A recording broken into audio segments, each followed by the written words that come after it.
All right, so we've had them on for about another hour, and these coals are beginning to die down. They're getting, they're starting to render nicely. We're getting some good fat drippings. So I'm gonna go ahead and flip these, and after I flip them, I'm gonna put a few more coals in.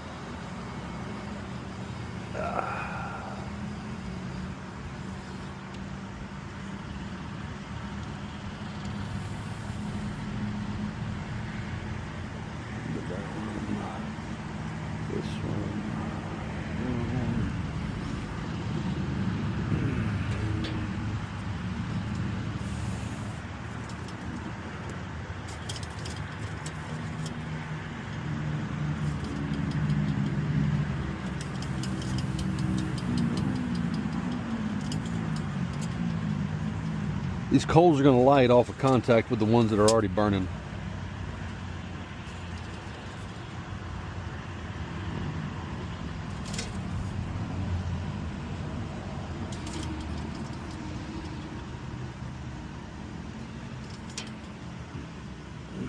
And that is hot in there. All right, that should be good. That'll give us some more nice smoke flavor. Help these to render more. I'm not on exactly level ground here, so this thing wants to swing. So one of the reasons I have these bricks in here, and these are like a 4-inch thick concrete landscaping brick, is kind of for stability on the heat. I didn't want to cook these over wood, over an open flame, so I put these concrete bricks in here to elevate and get the coals a little closer, but they're also soaking up the heat from the coals. And you can touch the bricks, like I can reach down in here and touch them. They don't want to hold your hand on there too terribly long. They're pretty hot, but they're giving some stability to the heat that is that's being that's going to help cook and do that slow, low cook over these ribs. Now normally in a smoker I would go at about 225 to 250 for 6 hours. And I don't like to wrap. I don't like to wrap my full rack of ribs at all. I would do 3 hours just straight cooking. Just let it go. Don't look at it, don't poke it, don't turn it, nothing. Just 3 hours of straight cooking in the low smoke. And then at the 3 hour mark I start saucing. And every hour I sauce until we're done a full 6 hours. Do one more coat, pull them off, let them rest, then slice them up and serve that way. So this is a new way of cooking for me. Number one, I've never cooked ribs over anything like this, especially not in the open. I've done them like in a Weber grill before, where you have all the charcoal like in a snake all the way around. I've done them like that in the past, but it was a whole rack, and I did it a lot like I would in a regular smoker, but I've never done it over a pile of coals open like this, and I've never done them where I already cut everything up. So this is a new thing for me. We'll see how it works out. I'm kind of excited about it, and I didn't use my normal. I changed up all kinds of stuff, mainly because I'm not at home. I'm at my shop, my trailer yard where I work, and I don't have a lot of the same resources there or here that I do at home. So I'm kind of excited. I changed the seasoning up. I did a salt and pepper mix that you would use for brisket. You know, you got that 16 mesh pepper and that good chunky coarse kosher salt, and then I used some Kinder's garlic butter as the other seasoning on here, and I just shook it on there. You know, put them down in a bowl, put it on, and shook them around and coated them up real good. And then for the sauce, I am going to use the Bachan's, and I may be butchering the name, but the Bachan's Japanese BBQ sauce. Why am I doing it that way? I don't know. It's what I grabbed out of the pantry on my way out of the house this morning. So let's see what works. Let's see how it goes. And as you can see with this cook, with these coals that we just put in, I put them in about 5 minutes ago. The ones that are in contact with the coals that are already lit, they're beginning to get some ashy color on them, and they're starting to smoke. So you can, I don't know in the camera if you can see the smoke rising up off of here, but in real life you can definitely see the smoke starting to just kind of slowly all throughout here, coming up and rising up. And here and there we're getting some drips, so we know we've got fat starting to render off of these ribs. And my mouth is watering. It's about 10:20 in the morning, and I'm thinking, I figured since we were doing it this way, my best estimate, my best guesstimate on when they're going to be done is probably around noon. At least I hope they are. That's why I started them around 8, because I'm going to be hungry around noon, and I want this rack of ribs for lunch. Let's see what happens. All right, here's the sauce I'm going to use. Let's see. I used this on some chicken the other day, and family liked it. So let's sauce these ribs.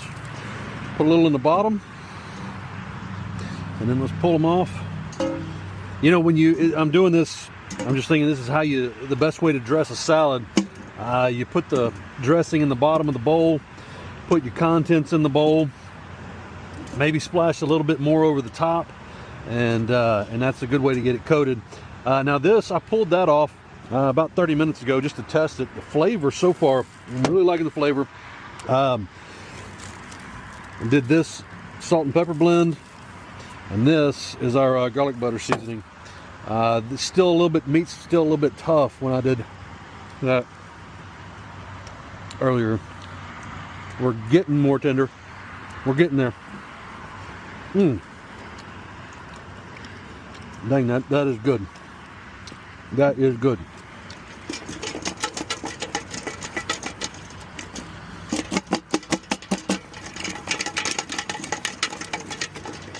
I'm gonna let those sit for just a second. Put a few more coals on there, and then we'll put them. All right, here we go.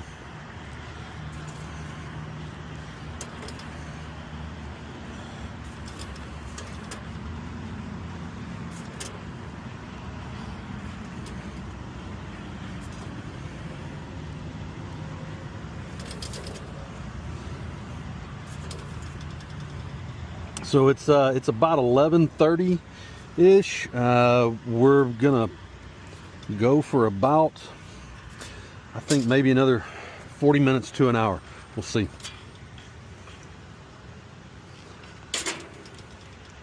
Stay. All right. Here we go.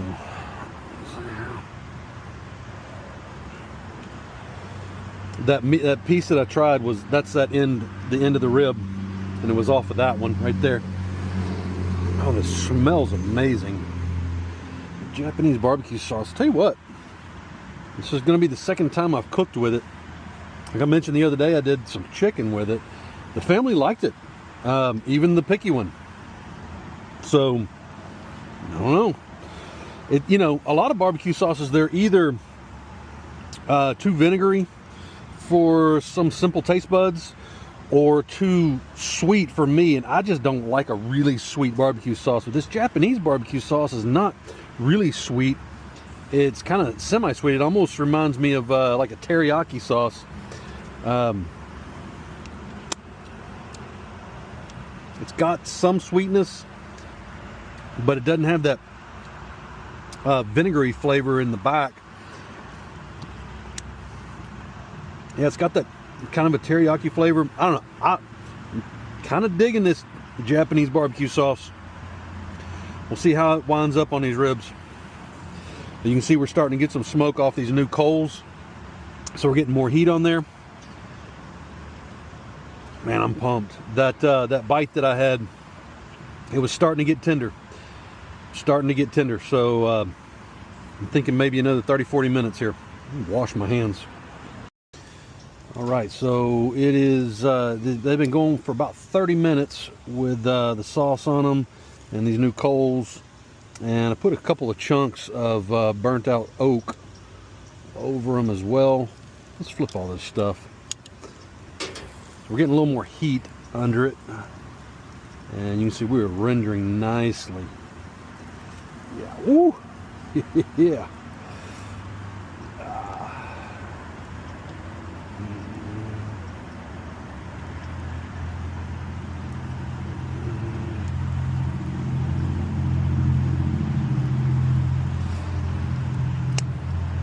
Oh man. Oh man. I'm gonna let that other side just get happy for a little bit. I'm gonna pull them and rest them. Probably give them 15-20 minutes. Pull them, rest them, and we're gonna enjoy. We are going to thoroughly enjoy. I'm pretty sure of it. Yeah. All right, here we go. It's lunchtime, y'all. These are all nice, hot, and happy, and that's just leftover sauce from when I sauced them the first time.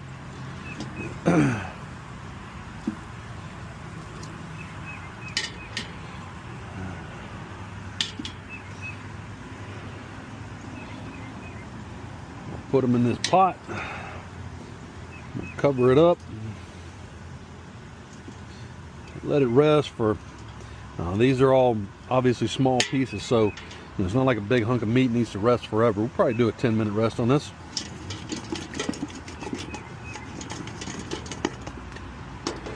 See what we got. All right, here we go. Final product, big old pile of ribs. Let's see.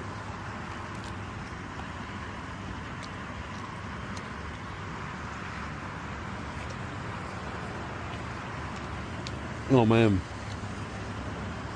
Yes.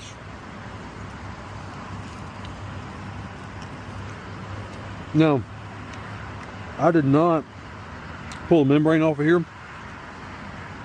2 reasons. I was cutting them up. Number 2, I'm only working with 1.5 hands. So, membrane got a little bit of chew to it. The rib meat is not completely falling off the bone. There's a little bite to it, but it's not bad.